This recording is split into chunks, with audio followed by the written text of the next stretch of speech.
at the moon. Fantastic. Okay, so this is our little video for TFCon Los Angeles 2026, which took place on Friday the 13th of March until Sunday the 15th of March. I went along on the Sunday the 15th, and I've just taken a few pictures and videos to show you what was happening. So this was around 10:15 in the morning on the Sunday, and the queue outside for the Peter Cullen and Frank Welker signings. When I left to go around looking around the panel hall, about 2 hours later, some people were still queued out here outside. So this is the Marriott Hotel. The entire left side of the convention center is TFCon, along with one panel room, and they had a schedule up on display in the hotel's reception.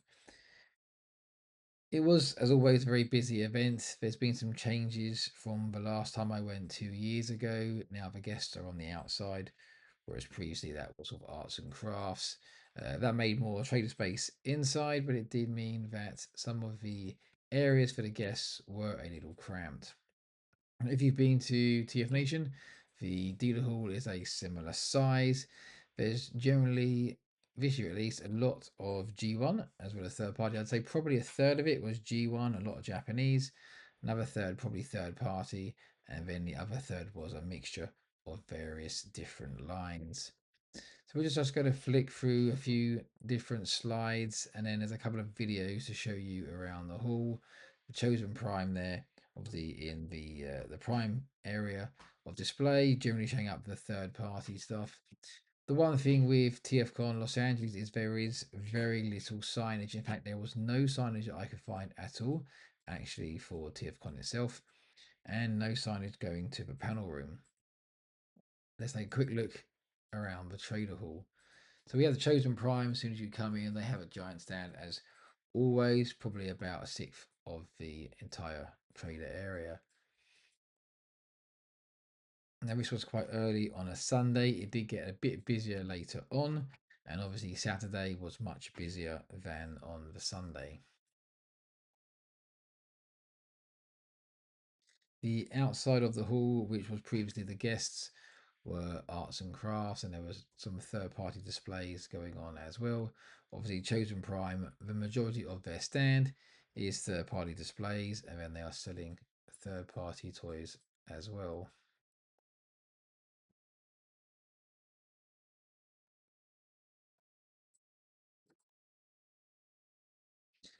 One of the big differences between TFCon and TFNation, you'll see that a lot of the traders have this metal sort of meshed in areas, and they stack the toys a lot higher in order to fit more into their stands. Now, they don't do that at TFNation due to health and safety regulations in case something gets knocked down.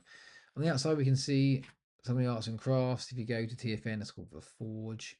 There's some pretty cool stuff there, and actually one of those had a very long queue going through right through the middle of the trader hall.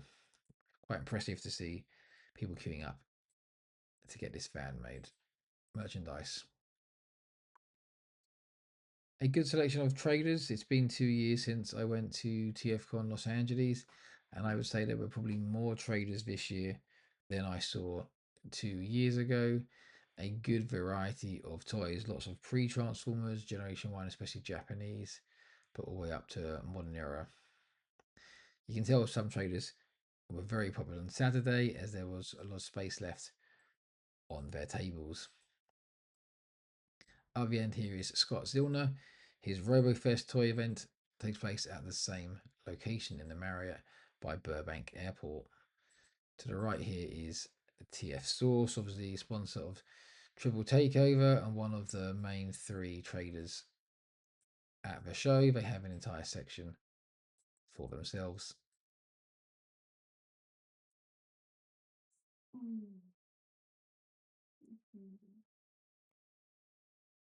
There are various fire exits. To the right here is Artfire 2000. Again, a very big area. If you're in the UK, the Space Bridge, similar sort of dealer. Lots and lots of Japanese Transformers on there from G1 and Microchange and Dieclone. They are very expensive as well. There were this year I saw 3 Blue Bluestreaks for sale and 3 or 4 Artfires. Now Artfire is one of the 2 Generation 1 Transformers that Steve and I do not own, along with Battle Gaia, but the toys were expensive. They were selling for $1,400, $1,800, and $2,000.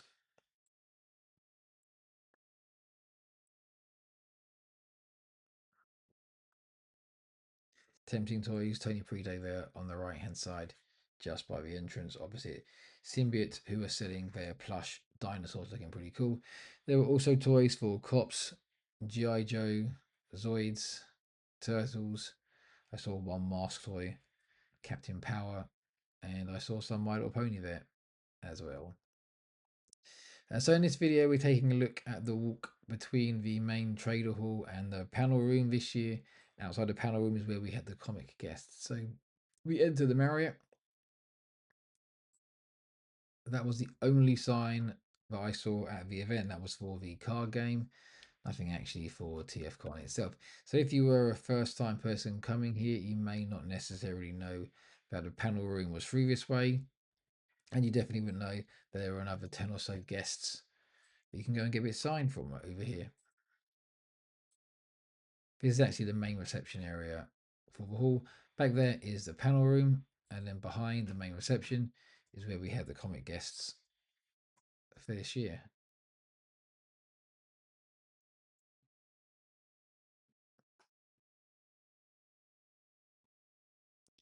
One of the more popular guests when I was there was the YouTuber on the left hand side.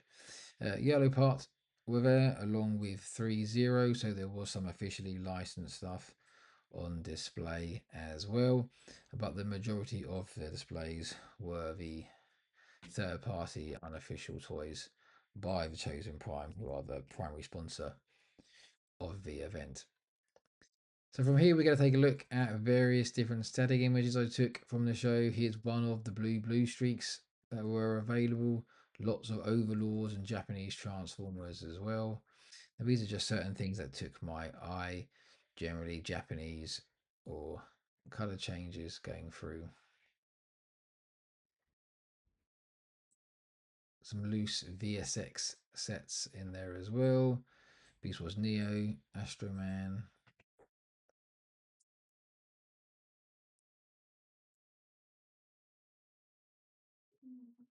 There were some San Diego Comic Con exclusive in there, and on the Saturday there was a Lucky Draw Black Fire Convoy. Some Beast Wars, some bootlegs, some VHSs, some Blendertrons. They are some nice figures, and again, you can see the prices now of a lot of the Japanese stuff has definitely gone up. Here's a selection of some pre-Transformers looking amazing. You don't often see those, especially within the UK. Some of those custom G1 style figures as well. Not as many as there were 2 years ago, but still quite a few. Some awesome artwork there on a VHS set as well, and some more Goodbye Megatron sets. That was the third Artfire. Actually, there were 4. There were 2 loose, and there were 2 box that I saw for sale, which is pretty impressive to see them. Some Microman in there, and some Machine Wars and Energon. Actually walked away with a Gigatron and a small bulkhead figure as well. So that was TFCon Los Angeles. Thanks for watching.